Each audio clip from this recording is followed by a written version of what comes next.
મહીસાગર જિલ્લાના નાયબ જિલ્લા ચૂંટણી અધિકારી આપણી સાથે છે, તેમની સાથે વાત કરીએ મનીષા મનાત સાથે. મનીષાબેન, જે બૂથ કેપ્ચરિંગ વાળો વિડીયો સોશિયલ મીડિયામાં વાયરલ થયો છે, તમને એ જાણ ક્યારે થઈ અને અત્યાર સુધીમાં એ રિલેટેડ કાર્યવાહી શું થઈ? લોકસભા સામાન્ય ચૂંટણી 2024 અંતર્ગત હાલમાં જ સંતરામપુર વિધાનસભા મત વિસ્તારમાં એક ઘટના બની છે, જેનો સોશિયલ મીડિયા પર એક વિડીયો વાયરલ થયેલો છે.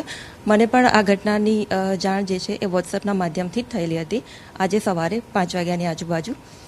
અને એ અમારા ધ્યાન પર આવ્યા પછી આ ઘટના જે છે એનો વિડીયો જે છે પૂરો નિહાળ્યા પછી મને એના આધારે આ ઘટના જે છે એ કયા વિધાનસભામાં બનેલી છે એ વિશે આઈડિયા આવ્યો. અને એના જે વિધાનસભા મત વિસ્તારના જે બૂથ નંબર છે, પ્રથમપુર છે, 220 નંબરનું બૂથ છે, સંતરામપુર એસીનું. તો ત્યાંના જે પોલિંગ સ્ટાફ છે એમને અમે અત્રેથી નોટિસ આપેલી છે અને એનો ખુલાસો જે છે એ પૂછવામાં આવેલો છે.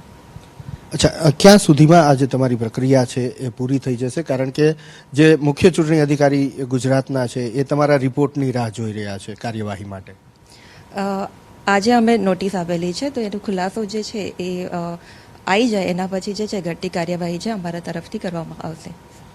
બેન, આ જે વિડીયો તમે જોયો, તમે કીધું કે મેં જોયું, એ લાગ્યું કે આ તમને એવું લાગે છે કે આ ખરેખર બૂથ કેપ્ચરિંગનો પ્રયાસ છે અથવા તો બૂથ કેપ્ચરિંગ થયું છે? પ્રાથમિક દ્રષ્ટિએ એવું દેખાય છે, પણ એવું હજી મારામાં નથી. ઓકે, ખૂબ ખૂબ આભાર. તો મનીષાબેન મણાત કહી રહ્યા છે કે કાર્યવાહી ચાલી રહી છે અને જે નોટિસ આપી છે એનો ખુલાસો મળશે એટલે રાજ્યના મુખ્ય ચૂંટણી અધિકારી છે તેમને રિપોર્ટ સબમિટ કરવામાં આવશે અને રિપોર્ટ બાદ શું કાર્યવાહી કોના ઉપર થાય છે એ જોવું રહ્યું. કેમેરામેન પિયુષ લેવા સાથે હિરેન રાજગુરુ, એબીપી અસ્મિતા, મહીસાગર.